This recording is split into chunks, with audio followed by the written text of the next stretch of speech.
Hello and welcome everybody to day number 3 of the SCL Spring Finals. My name is Taco, and today alongside of the finals matches that we'll be bringing you, I have actually the hunter from SOAR, Zaxi and Anatoly. Zaxi, how you feeling though? Feeling good. I mean, I'd rather be playing, but it's good to be back on the desk with you guys. I mean, I'm sure that that's probably the experience that you were bound to feel, and Toly, I know that you're always feeling great as always. Oh, absolutely, especially after casting that last AVGL set, going the distance in 3 games here. You know, looking at this matchup here, Astral Authority against Elevate, 2 really strong teams here in the finals. 2 very strong teams indeed, and I know that we're all anticipating seeing how this is going to play out against Elevate, but I want you guys back at home to remember that we are in fact still doing our promotional weekend of 2 times fantasy points, so make sure back at home that you're staying involved with all the Smite action by getting involved with some games yourself. Always fun to play alongside friends. Oh, absolutely, especially whenever we got all those boosters to be able to amplify the worshippers and the fantasy points. And not to mention, the fantasy points are great, but that's not all the Smite action that the SCL has to offer. We will, in fact, be going into the SCL Summer Split here very soon, following this finals experience here at LAN. We'll be starting off with the relegations in the SCL Summer Split through May 6th through 7th, followed by the regular season of May 22nd through June 19th, and that's bound to be an exciting experience for you, Zaxi. Yeah. I mean, it's, you know, if you can make that top 3 in the Summer Split and get to go to Spain, that'll just be an awesome experience. So yeah, I'm ready. Valencia, July 13th through the 15th. You know, you too can join us. Yeah, I mean, I definitely want to be there. You know, I'm going to try my best. Hopefully it'll turn out a little bit better than this LAN did. Hey, well, best of luck to you and your team. I'm sure that you guys will be able to find your pathing to Valencia with a little bit of revamping. But other than that, we do, in fact, like I mentioned, guys, have our finals day going on today. It will be a best of 5 between Astral Authority and Team Elevate. And both of these teams have really come up to show this game. Yeah, so far, Astral Authority doing a good job on the left side of the bracket that you saw, winning against Most Wanted and SOAR Gaming to reach the finals, whereas on the other side, Elevate surprising us all yesterday in the best of 5 set as they beat Obey Alliance, the world defending champions, 3-1. And Zaxi, you're the actual, you know, console guy here. Would you have ever called this finals matchup? You know, actually, it doesn't surprise me too much knowing that Elevate and Astral Authority are scrim partners. You know, we've known how good Astral is. We've known how good they have been for a long time. So it doesn't surprise me to see Elevate here. They run a lot of really janky comps, but I mean, that's their identity and it works for them, and that's why they're in the finals. And in fact, that is very good point behind it. They do tend to run a little bit more of the unconventional playstyle, but at the same time, that's working out for them just so well. Absolutely. The Ao Kwang Hunter yesterday with the Neath into the Morrigan, running 2 World Weavers into the dual lane. I'm sure they've done that against you in scrims, right? No, thankfully they haven't, and if they did, I probably would have just F6'd. Yeah, that's quite a powerful strategy, but wise words from Dr. L, as he was talking about it in the interview yesterday after his set, was the fact that they're not done with these surprising strategies whatsoever. Apparently, there's more to be seen. And considering that there is so many possibilities that could come out, I mean, it's got to be difficult for a team like Astral, I'd imagine, to try and combat against this, wouldn't you say? Yeah, I mean, talking with both the teams, you know, I'm friends with a lot of guys on both the teams, so Astral thinks that they know most of Elevate's comps, but talking to Elevate, they said, no, we still got some more cheese to bring out. But no, Astral, I think they have a lot of comps they can run, and they really, they're good at like picking around what you pick. You know, they're good at not just picking what they like, but what's also works well against your comp, which I feel like is, you know, that helps them out a lot. We've seen a ton out of KhaoticPurpose so far this weekend, especially as the jungle player for Astral Authority. He's really been making the plays happen for this team. Do you think that we can expect to see the same kind of performance today? Yeah, I mean, you know, in the past it's been said, you know, he kind of gets the LAN nerves. You know, he doesn't perform as well on LAN, but I think this LAN, you know, he's been performing exceptionally, and I really don't expect anything less in this set here. And totally, as we've all talked about it before as well, Brochacho being such a veteran player alongside of KhaoticPurpose has really just helped him develop. Do you think that that could also potentially lead into any surprises for today? Absolutely. The two frontliners here, the two aggressive shot callers between Brochacho and KhaoticPurpose have led Astral Authority to where they are now today. And like we mentioned, guys, I'm sure that KhaoticPurpose is more than excited to finally get to display himself for this finals game weekend. So let's take a look to see what he has to say. Who am I? My name is KhaoticPurpose. I play for Astral Authority. I jungle for Astral Authority. I've been playing Smite for about 2 years, I'd say. I started on PC for about like 6 months, Joust main, and I moved over to Xbox because my PC died. And I had an Xbox in hand for like buying a new computer, so. I just like wasn't feeling layers anymore. I like kind of like made a bad name on layers because I was like really toxic at the time. I had like a fat ego. It was insane. But over time, I like understood. I kind of like my head got cooled. I cooled my head and stuff, and then KhaoticPurpose. What was the biggest awakening to like from my ego and stuff?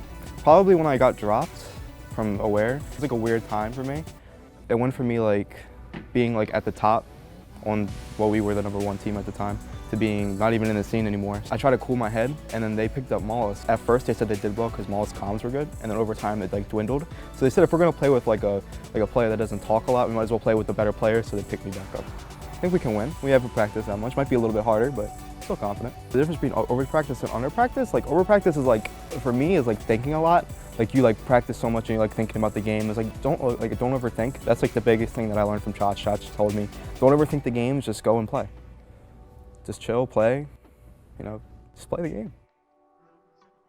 Just chill and play the game. That is an excellent mentality to always carry through with you, especially in a LAN environment. Very wise words from KhaoticPurpose, getting some of that experience from Brochacho, but he's going to be up against Dr. L out of Elevate. One of these guys that switched from the soul lane to the jungle, but he's been performing really well here, doing a lot of diverse picks. Yeah, I mean, Dr. L is always down to play pretty much anything in the jungle. You never know what's going to come out. I remember when the Morgan first came out, he was the one that was really playing it. We saw him bring it out yesterday, and it was absolutely amazing. So I wouldn't be surprised to see some target bans maybe at that Morgan. But I don't think you can ban him out. He has such a wide god pool that you're really not going to be able to ban him out.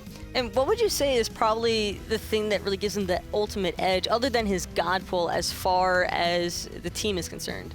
Well, I think as far as the team concerned, I think they all really look up to Kenshin to be their shot caller, and I think Dr. L does as well. And they all follow Kenshin's calls, wholeheartedly. And that's what you want. You always want everyone following the same call rather than, having one person doing this, one person doing that. And I think Kenshin really rallies them all together and brings them to one goal. And we were all watching the matches yesterday, in fact, where I think we really got to see a lot of that come to light with Kenshin's leadership capabilities. And Toli, as far as you've also had experience in the pro scene before. How do you think that really relays back to a team? It relays back to the team because it's not just Dr. L that's so diverse in his god pool. It's every other player in his team to be able to do so, with the exception of delnyy so far, because all he's been playing is Bellona. But other than that, the rest of his team has a lot of flexibility, which gives a lot of advantages during picks and bans. So, Zaxi, what do you think that we can expect to potentially see today?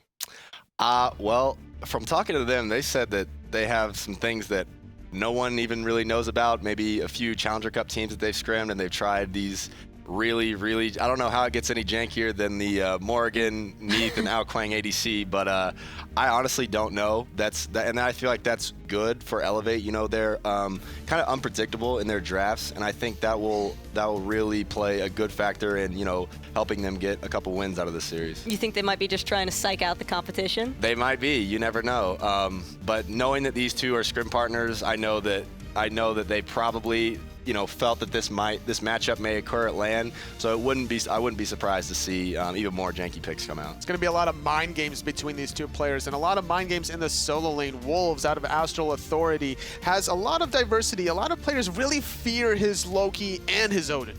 And considering that these players know each other so well, because like you mentioned, they are scrim partners, you also have to keep in mind, wouldn't that make it easier for one of the other most likely Astral Authority to possibly counter-attack that? Yeah, I expect to see a lot of counter picks here, a lot of counter picking, target bans. I expect to see all that brought out here. Well, we are heading into game number 1. Picks and bans are now alive, and Scotty immediately being taken away. Normally, this is a god you want to be able to first pick if you're on the order side, but instead electing to take that off the table, not wanting to give that to MichaelCheco, looking to possibly get something else. With Cabrakan and Chang'e still being out on the table, and there you go, Zaxi, that Morgan specifically you just mentioned.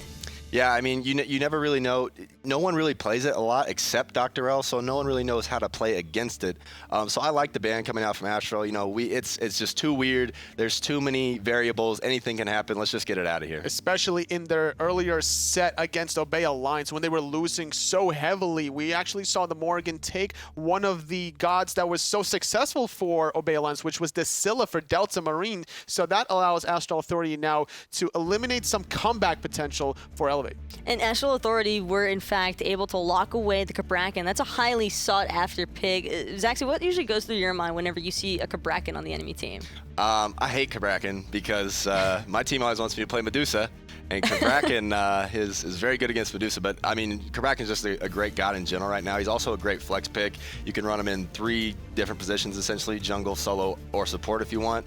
And Astral really does like this Cabrakan. And then you've got, Elevate going back to the first pick, Bellona for delnyy, which he's been very successful on, so I like that as well. And on top of the Bellona, I mean, we know that delny's been having excellent debuts on it, but do you feel as though they might be lacking a little bit more as far as early game aggression is concerned? I feel like Bellona, if it is a Cabrakan solo, Bellona does decent into the Cabrakan solo. So, I mean, as long as, Elevate picks a jungler that, with some early pressure, I think they'll be all right. And the Vulcan Ares, we've seen Veronic's Vulcan all weekend long, and he's been having an excellent time with it. Do you think there's a strategy behind the Ares Vulcan compositions? I mean, yeah, it is a good combo, especially, you've got Cabrakan, Khepri, and Zeus, all 3 of which, and there's another one for Odin. Nobody has a CC immune ult.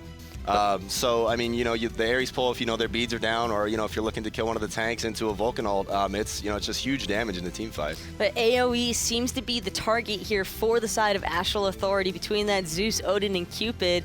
Totally, how do you feel about getting locked down in a game? I don't like this opportunity for Astral Authority against Elevate here because their composition is looking very deadly. Not only do they have the offensive tools for this Odin, Zeus, Cupid combination, but they also have this Khepri to be able to bail somebody that might be out of position.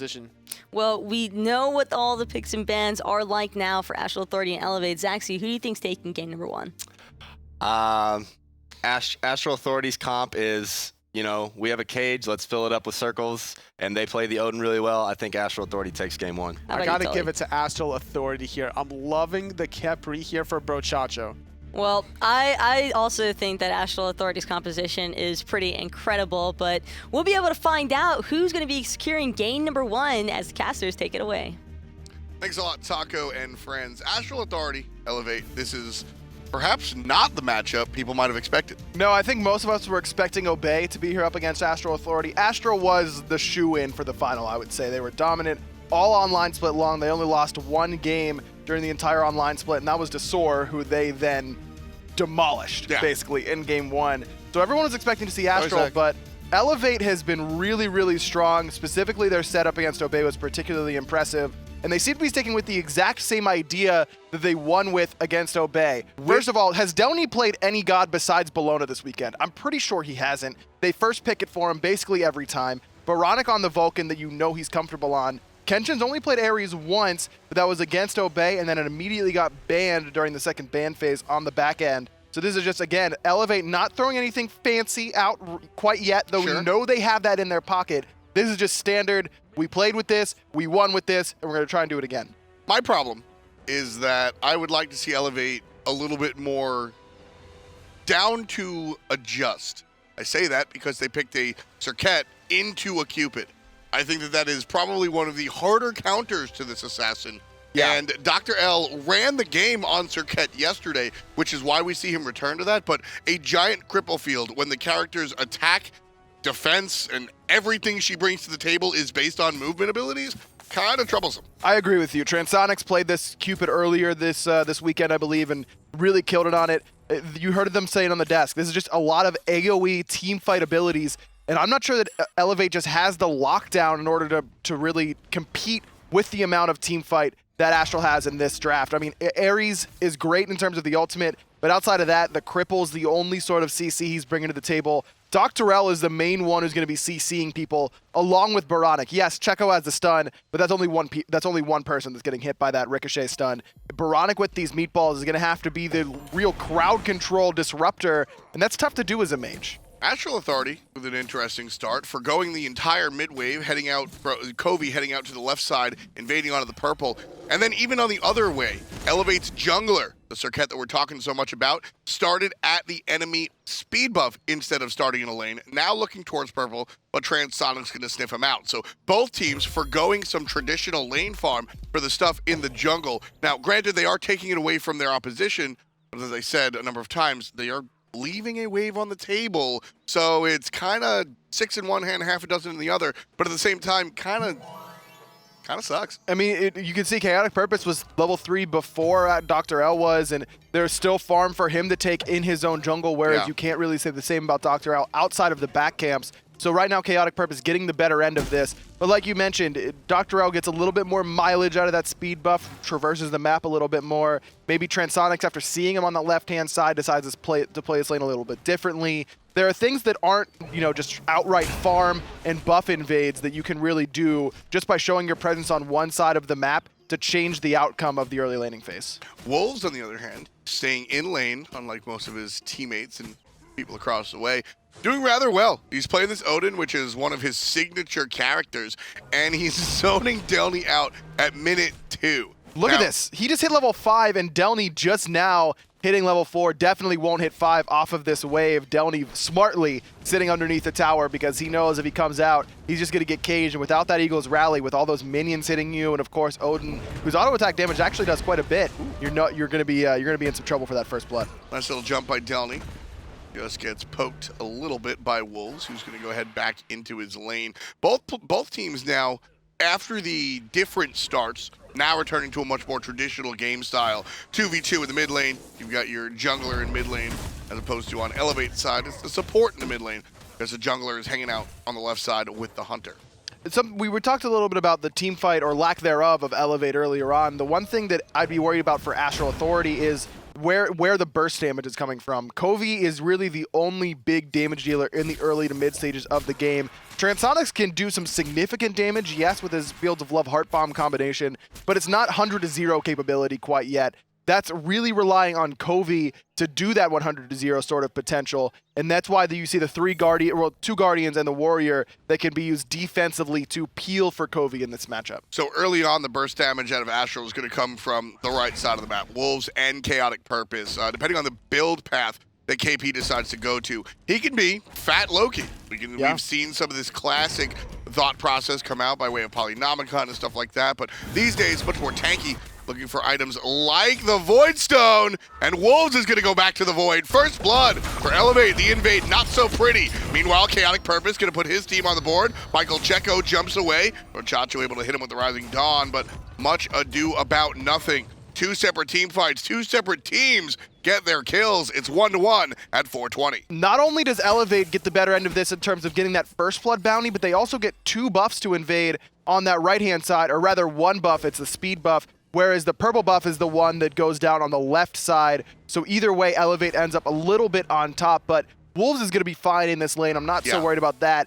It is a little bit concerning. Kenshin cannot afford to fall super far behind on this Ares, because Ares is one of those aggressive Guardians that wants to build a little bit of those aura items to get that damage coming from his passive as well. If he falls behind, then all of a sudden you aren't that tanky, you are doing a lot of damage, and like we mentioned, he's not bringing a whole lot of crowd control to the team. Something to keep an eye on is how well that Guardian for Elevate can continue to farm. Coming back to the original conversation about where the damage from Astral is going to come from. Right now, this is kind of high point for Astral. The pen boots are finished on the jungler KhaoticPurpose. He's going to start swinging like a truck, and the Warrior Tabby finished up for Wolves. If I'm Astral, I want to start to make a move relatively soon. You can blow somebody up in one shot from each player at this moment. You find 1 or 2 picks, aggro, and that's a Gold Fury. Without a doubt, you're absolutely right. There's a lot of damage on that right side of the map, and there's a lot of potential for kills on the left side of the map, though, with MichaelCheco's Aegis being down. Curious to see him go Aegis in this matchup instead of the Purification Beads. He's still going to get mezzed by that Fields of Love whenever that explodes, and that you can just wait out the Aegis timing and hit him with the guaranteed Heart Bomb. Curious decision a little bit, but either way, his Relic is down. Purification Beads would have been down in this scenario. His Aegis is down right now. So we could see Brochacho, Coviiii, KhaoticPurpose try and make him pay on that left-hand side, because getting MichaelCheco ahead has been a clear goal for Elevate so far. Beads versus Aegis is one of my favorite conundrums in Smite, because while there is a right and wrong answer sometimes, as Wolves get jumped on, but great reaction time saves him there, a lot of times it's kind of up to what the opponent's playstyle is and your own. So I think if you're going up against a team with light CC and a Kraken, yeah, you start off with an Aegis, and if you're against an Anubis, you start off Beads. Kenshin certainly wishes he has Beads. Gets stuck in the Field of Love, gets stuck in the Rock Prison, and Kenshin falls down to the hands of Coviiii, off of the assist from Transonics. Looking for more, there's number 2. Checo, will he fall? Drops the Suns, jumps over underneath the tower. Coviiii, does he have the damage? Oh! Yes! Yes, he does! Number 3 for Astral Authority. You were asking where the burst damage is coming from, and there it is in that mid lane. Pen Boots done for Coviiii. Plenty of damage to use there. And again, the focus from Astral onto Ares before he gets these tank items online. He's even pretty tanky right now with the Mark of the Vanguard Reinforced Greaves combination, but that many ultimates, you just cannot survive as an Ares that's only level 6. Brochacho has been around long enough to know that in the early game, supports, specifically immobile supports like Ares who can't peel for themselves, are free kills early on. That's exactly what Astral's going for. El Brochacho would play Ares any game that it actually works into. Yes. If he had the choice himself and didn't have to think about the team at large. So when you play a god like that, you know all the ins and outs. He knows when Kenshin's going to be a little bit more susceptible to death. Oh, right now, Wolves, he's biting the bait. He's biting the bait. Ooh, he's telling delnyy to run away, but Wolves might be the one in trouble with DoctorL lurking in that jungle. Bludgeon not going to do a lot of damage thanks to that Raven shield, but Wolves taking quite a bit from DoctorL. I like the patience coming out from DoctorL one more time, understanding that should he throw out the taunt, the Cobra's Kiss right there, it's going to get intercepted by minions. He waited for the minions to die and find some space in order to guarantee the hit onto the solo later. Now, obviously, no kill, but shots like that, that's what you want to look for. As the game matures, you're going to see that turn into a kill. And luckily for Wolves, there wasn't a last breath available for DoctorL in that scenario. Otherwise, I think he could have died there, even with being patient with his shield. DoctorL has the last breath now, but with KhaoticPurpose over there, doesn't really want to make it a 2-on-2. Junglers generally like the unfair fight. Listen, if it's a 2-on-1, I'm taking it all day. That's what DoctorL says. Even odds, I'm out. He walks back into his jungle. You have to be opportunistic as a jungler. That's the word I would use. You got to use the numbers to your advantage sometimes. Listen, like I say all the time, ain't no such thing as a 1v1 in professional play. Hunters all the time, respect the 1v1. No. Anytime you see a hunter go for the fight, it's because their jungler's close by. Unless it's, you know, someone like Zapman, of old, I suppose, Zapman of old, who wants to fight you 1v1, regardless of if help is coming or not. Sometimes you got to have a little bit of that swagger to just say, I don't need any help, and then you just get dunked on 2v1, and then you're the one saying, respect the 1v1, man, come on. Exactly. I mean, I think it's part, you know, having that confidence is definitely part of being a strong player. Transonics again with the early rotations. Yesterday, if you remember the semifinal matchup, we saw him play Mercury and made a rotation in 5 minutes and 8 seconds to the right side of the map, resulting in what wound up being a triple kill, catapulting his team to the lead and eventually the win, which got them here in finals. Now he's playing a little bit more traditional on the Cupid, but still finding himself all over the map. Very important for what he wants to do. And he's not losing too much farm for it either, staying top of his team, number 3 overall. Right now, the red buff due to respawn here from Astral Authority, but Checo's got a wave to worry about on that left side. Transonics has already pushed it up. That's going to allow him to go aggressive here on a Checo, just kind of baits out his jump with his own dash. And look at this, because that jump is down, oh, hey, bud. The dive is on from Astral. There's going to be the root. MichaelCheco, too many abilities to mention. The Aegis saves him for the moment. But KhaoticPurpose puts him down 2-0-2 for the jungler. Sometimes you just got to hold that defensive relic and know you're dead. I feel like MichaelCheco could have held the Aegis there, accepted the death, but now he's in trouble whenever he respawns because Transonics will almost have that Fields of Love available. Could be another quick death for the Hunter. Wow, look at that.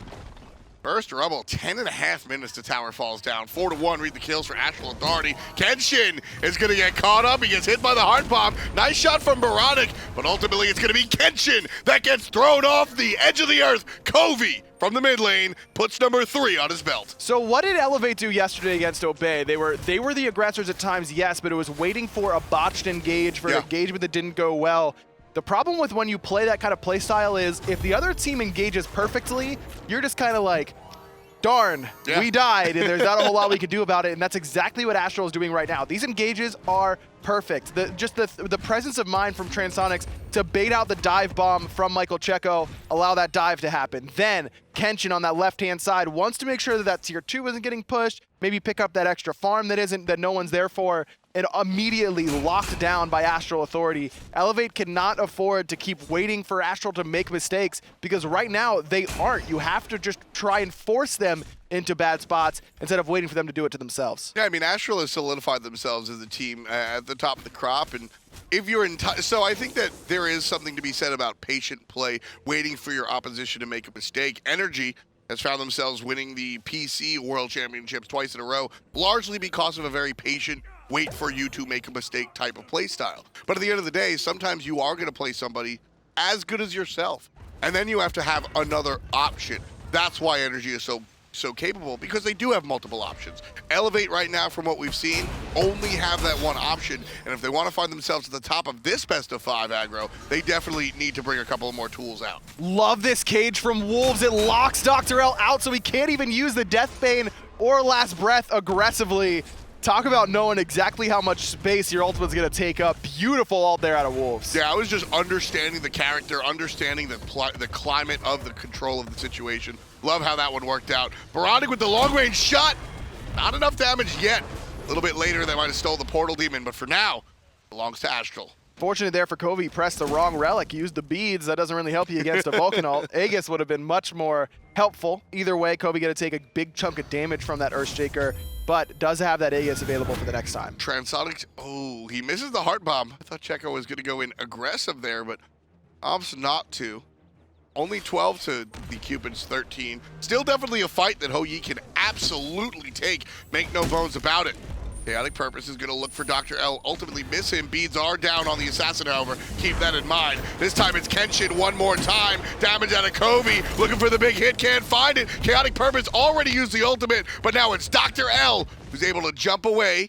No detonate available. So that's one safe Serqet until Coviiii finds it right off a cooldown, number 4. Shouts to Sands of Time. The starter item with 10% CDR gets Coviiii that kill from a distance from the mid lane. That detonate, just so much damage. 4-0-1 for Coviiii right now. Just sitting there mashing the button, waiting. Please stay on him. Please stay on him. And then the charges get detonated. That's that classic Zeus. That's the best part of playing Zeus, man. There's two great parts to playing Zeus. It's whenever you find someone alone in the mid lane without minions and you throw the shield, chain lightning, and ult them and just 100-0 them. Or when someone gets away with 1 HP, they think they're safe, and then you press the right bumper, bam, easy kill. You're just gone. Shouts to Savage Controls. Oh yeah, the only way to play.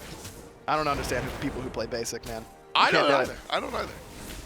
My time with the controller is limited, but anytime I do play with the controller, you have to rock the Savage. And again, that's Scott Gandhi. I'm giving a lot of shout-outs right now. That's what I was about to say. Shouts to Scott Gandhi. Yeah. With the Savage control scheme. Absolutely. The original. The console dad. Y'all misuse the term Savage these days. Go ahead and look up some old school Scott Gandhi trash talk on YouTube. That's what Savage means. Scott Gandhi said I was better than him yesterday. At what? It didn't matter. I framed the tweet. You guys think he's joking? I will take a picture tomorrow. It probably is sitting right in the hallway. Print it out, ready to go. 15 on the clock here, folks. Astral taking this one to the bank. Already up 5,000, 4,000 gold, give or take. 6-1 kills. Elevate got first blood, and that's kind of where they stopped. And that was just Wolves playing a little bit over-aggressive on that right-hand side. It's one of those moments where you're like, all right, dude, my bad. I won't do it again. But now he knows he can get away with this because he's level 16. He's got that level lead on delnyy, fighting into that mystical male that delny's finished off. Ooh. But Wolves has the cooldown reduction. He can afford to use his abilities a little bit more often. He's got the extra mana coming out of the Breastplate of Valor as well. Helps out in terms of these boxing fights. I love the way Wolves understand. You mentioned before the understanding the space control of the ring, understanding exactly how long the wraparound hit from the hammer is going to be. Wolves just backstepping just enough to make sure not to proc the extra damage on the bludgeon. Just really, really intense knowledge of the character. Wolves is one of those dudes who just plays Smite all day long. He's got like 13 Smurfs and he destroys me on all of them. That's just what he does. Well, MichaelCheco about to get destroyed. Smart Aegis saves him for the moment. Coviii's going to get hit by 10% of the Vulcan ultimate. Not too happy is oBoronic, but MichaelCheco does get away thanks to his smart use of both of his actives. So he'll be fine and dandy for now. Wolves diving a tier 2 tower while the minions do work on the tier 1, and his team does work on the Gold Fury. That's going to be the third or second objective for the team in blue, and they're up ahead again by about 6K. And I love this decision from Wolves to leave that tier 1 tower standing. He could have just stood there and smacked it without much worry, even without his minions, but he's using it as a way to keep delnyy in lane. He doesn't want to give up that extra 500 gold and just keep that opposing solo laner in lane because clearly Astral's doing fine in these 4v4 engagements. Wolves kind of low here. Dr. L patiently waiting. And with that jump, that comes in the blink. This is one dead Wolves. delnyy gets credit. Kill number 2 for Elevate. And again, Dr. L gets that because of his patience. Just waiting for that jump to go off. You also have to give credit to delnyy there in that situation. Forces out the Raven shield a little bit earlier by faking. He's going to dive the tower. Smart play there out of the solo laner. Gets rewarded with it with the kill. I like Dr. L in the Serqet so far, but we also have seen him intentionally avoid this Cupid because of that ultimate. Trans doesn't have it available. Because of that, Dr. L is going to be able to get away. Transonics takes down the tower, and Brochacho forces out the beads from the jungler.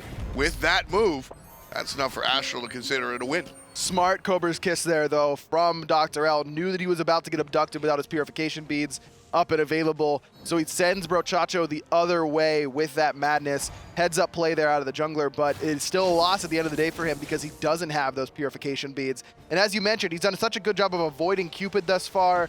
I don't think there's avoiding Transonics when he knows your beads are down. Exactly. Level 16 is when he wants to make it known. delnyy pops his ultimate. There's Cupid's. And goodbye, Dr. L. Doesn't even need Cupid. It's all about the mid lane. Cupid is needed for delnyy. He'll take down the solo lane. Here comes the jump from Wolves, obliterating oBoronic. The Aegis is used a little bit too late here. And Wolves still on the chase. Looking for it. Might have the slow available in a number of seconds, but a nice knock-up from the mid laner. It's going to keep Wolves at bay for now. Tier 2 tower, the only tower left in the mid lane, but Elevate going to defend it nicely. But this isn't so bad for Elevate. Look at all the farm that Checo is getting on that left side. He's 2 levels down, and he needs this amount of farm. He's already gotten that tier 1 tower. That's 500 gold. Now the tier 2 Transonics is the one heading over because Wolves does not have his teleport. Not going to be able to get this 500 gold for the team, but some much-needed farm there for the Hunter for Elevate. Portal Demon, however, going down. But that's the wrong team if you're rooting for MichaelCheco. Astral's going to add another little bit of gold on top of their already strong lineup.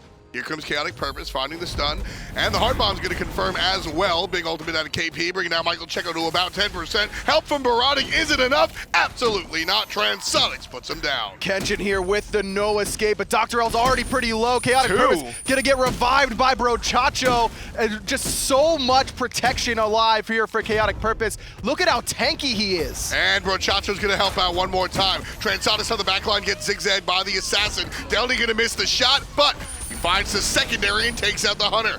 Trouble for KhaoticPurpose on the left side, coming back into it. Coviiii is making it rain, helping out his teammates. 2 for Mr. Wolves, and the third, who's that going to? It's Coviiii. Dr. L isn't going to be able to find KhaoticPurpose. Triple kill for Wolves. That's a deicide for Astral Authority, who continue to march on dominant in the mid lane. 13-3 here, folks. Just 10 seconds short of 20 minutes on the clock. Astral Authority are absolutely the authority in this match, up 8,000 gold or just about. Elevate are having some trouble here. Honestly, I don't think it's picks. I don't think it's bans. Look at all this damage that Elevate did in that team fight recap. That is 10,000 damage they did, and it was good focus fire overall. The grouping was pretty solid from Astral Authority, so they got hit by a couple of the AoE abilities, namely from Oboronic. But it's just the fact that Astral was so far ahead, but also Brochacho was huge in that fight. Not only reviving KhaoticPurpose, but then he gets hit with the Rising Dawn. That damage mitigation, the positioning from Brochacho was behind everyone else to make sure that everyone in that little corridor was getting that damage reduction, keeping everyone alive. Great fight out of the support, and that's what ends up the deicide for Astral. Listen, man, Brochacho used every aspect of not just the kit, the character. You broke down how the buttons he was pressing. When everything was on cooldown, Brochacho shifted his positioning from the back line to the front, physically putting himself in between his jungler and the enemy, making sure that nobody would get that last basic on KhaoticPurpose. If you're gonna basic somebody, you gotta go through the hug bug first, and that's not gonna happen anytime soon. El Brochacho, really the MVP of that fight. And sometimes you just get a little bit lucky that your cooldowns come up at the right time. The cage from Wolves is there right as Coviiii gets there with the lightning storm. They trapped 3 and then got hit with a chain lightning on top of that. Just devastation. Transonics here picking up some hearts for himself. delnyy is going to be very low already. There's the ultimate out of Trans. Everybody getting hit by it. In fact, they're going to be forced out the top side. KhaoticPurpose forces down 1. Transonics has the support in his hands. And that's going to be that. It's an 0 for 2. Astral again on top. We were worried about where the damage was coming from Astral, but where's the damage out of Elevate? No one can really do any significant damage to not only the tanky targets, but to Coviiii and Transonics because of the amount of protection they're getting from these Guardians. Yeah, it's out of control. Wolves jumping forward, even this late in the game, doing relevant damage on that Odin. KhaoticPurpose now having built the Void Stone, certainly coming back into where his damage was in the beginning. And in the end, MichaelCheco falls to Transonics one more time. Coviiii saved. I love it. He just stands there. Just waits. And taunts. Like, yo, there's a dot, and I got a Khepri. See you later. Brochacho's just playing out of his mind This is right now. This is fantastic. The best support performance we've seen all weekend long, without a doubt in my mind. He's been absolutely killing it on this Khepri. 0, 0, and 14. He's been a part of 14 of the 16 kills so far for Astral Authority. And the 3 deaths that Astral have suffered, none of them have been around him because he saved everyone that's almost dead. I think Brochacho has one-upped the previous best support play this weekend, which was Brochacho on Ares. It's been a fantastic weekend for the Miami native, and this guy is just out of his mind right now, supporting his friends, supporting his teammates, and Astral Authority, you know, this is the team formerly known as My Guys. They look like they earned their #1 spot. They're not ready to give it up. Without a doubt. And there was a lot of talk coming into this matchup about Elevate and Astral being scrim partners. Does that help out Astral? Does that help out Elevate? And really, at the end of the day, it's still about who is the better team. Now, there is some sort of advantage there potentially for Elevate that they could pull out something weird. But the problem is that the weird stuff, they've practiced it against Astral Authority. So I was talking to the Elevate guys, and that's exactly what I said. I was like, look, man, the one nice thing about you guys is that you do have alternative strategies that aren't cheese. They can be successful after just one application. Yes. And Elevate said, yeah. So we're not afraid of bringing out the weird stuff like the Ao Kuang Hunter or the stuff I can't tell you because we haven't even showed it to Astral yet. So there are some tricks left in that bag. And looking at the way that Astral played yesterday, I think you could look at the way that Astral played over the weekend and say Elevate don't have a shot in hell. But look at what Elevate did against their opposition. I think that Elevate can absolutely pull out something a little bit strange and take a win. Well, it's strange o'clock. It's time to pull it out. Yes. If you're Elevate, you cannot afford to wait for another game. They try to play this game standard, if you will, in terms of the compositions they like to run. And it clearly just isn't working out. You're playing Astral at their own game, and Astral's the best in the world at this game right now. One of the big things that I think has influenced, because earlier we were talking about Astral's lack of damage, and I want to sort of touch upon why they were still able to make all this damage happen. Well, one, it's the build paths. You can take a look at the jungler. He builds that Stone of Binding. That helps extra damage come out despite lack of penetration across the board. You can see the Breastplate of Valor allowing Odin to have more of the nonsense. Left side, the Suns are popped a little bit early, Ryan, and that might be trouble for Elevate as Kenshin pops his ult, but he's right in the middle of the storm. and Transonics picks him down. delnyy now just What trying is to that run Vulcan away. Vulcan ult not even close from oBoronic. Wolves is jumping into the Titan room because he just doesn't care about anything that Elevate is going to try to do to him right now. Astral is just running through Elevate. Yeah, this one looks like it's time to start talking about picks and bans for game number 2.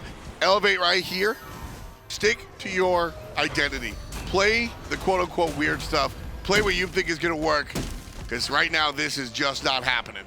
Oh, Transonics, even without delny's ultimate, even with delnyy using that ultimate, chases him down with the flank. Titan the focus now for Astral Authority. 25 minutes, an easy victory for Astral Authority. And with that, they'll move on to game number 2. As I said, don't count Elevate out just yet. There's a lot of stuff that you and I have not seen, and they're certainly going to bring it. And I'm excited to see it. But for now, Astral look like there's going to be a lot of trouble to catch up to them. They've just done this all season long. And that's the thing, is that even with the weird stuff, we talk about it so much, but Brochacho's veteran presence, he's seen it all. You know, he's the one who's usually running that weird stuff. He's the one with the Naja ADC, or the Naja support, the Fenrir support, that kind of stuff. Elevate has some stuff in their pocket without a doubt in my mind, and Checo in particular is the one with that really, really big god pool. Him and DoctorL seem to be the ones that can play these sort of off-meta, but kind of there picks that seem to work out for them. But like I mentioned, it's time to pull it out now, because I don't think there's any way Elevate draft another, standard meta draft and try and take the game against Astral like that, because we just saw what happened when they do. I agree. At the same time, I don't mind that Elevate did this for game number 1. You got to test the waters before you jump in. So draft, quote-unquote, normal, see what happens, and now that you saw what happened, go back to what you're used to. And remember, Elevate lost game 1 against Obey yesterday, playing this standard stuff, and then they're able to come back and take the series with 3 games in a row. So we've seen Elevate go down in a hole before. They can clearly keep their wits about them. Just a matter of, can they bounce back in game 2? Because going down 2-0 to a team like Astral is just signing your own death warrant. That's when they bring out the Mercury ADC. Take it to the Analyst to break down game 1.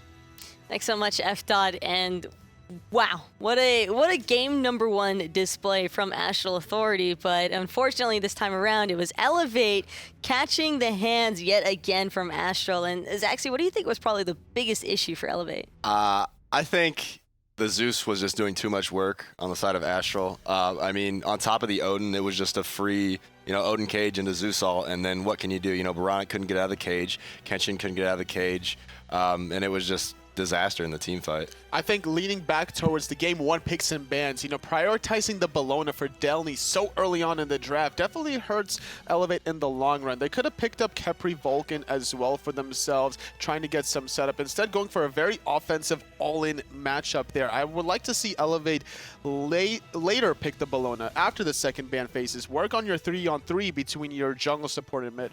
Aggro actually brought up an excellent point, though. From yesterday's matches, we did see Elevate drop game number 1 to Obey. So do you think that they might have potentially drafted this more standard meta pick just to see what kind of composition Astral would be leaning towards? I mean, it is a best-of-5 set. You have a lot of diversity and a lot of patience in games number 2 and 3 to decide what you really want to run and execute. And we know Elevate has a lot of bags under their tricks.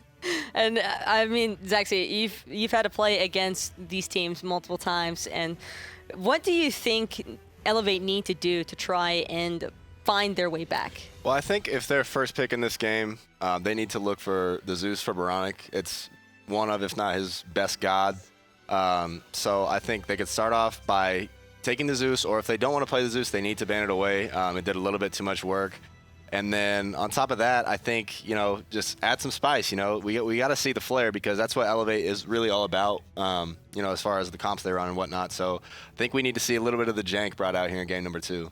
Jank would be, I think it would definitely make things spicy, but I'm not super sold yet on their reasoning behind, as far as picks and bans are concerned, to permit Odin, Cabrakan, and Zeus all the way through without some kind. They had to feel some kind of comfort, right, in order to draft that way? Yeah, I mean, they just gave him too much. You know, it was just walls on top of walls. You know, we're going to wall you in. I'm going to drop a lightning storm, and then you're going to die. I mean, it was literally the dream comp for Astral. I think they got outdrafted here. Elevate did, but I expect him to bounce back in game 2, and I think this game will be a lot closer. It wasn't just a Zeus. It was obviously the Odin coming out of Wolves, and the fact that he got it after the secondary ban phase shows that Elevate either didn't respect the Odin on him or didn't really just remember that this was a possibility for Wolves and the rest of Astral Authority. So having to kind of change things in picks and bans for game number 2, Elevate, but they're still not out of it. Best of 5 set.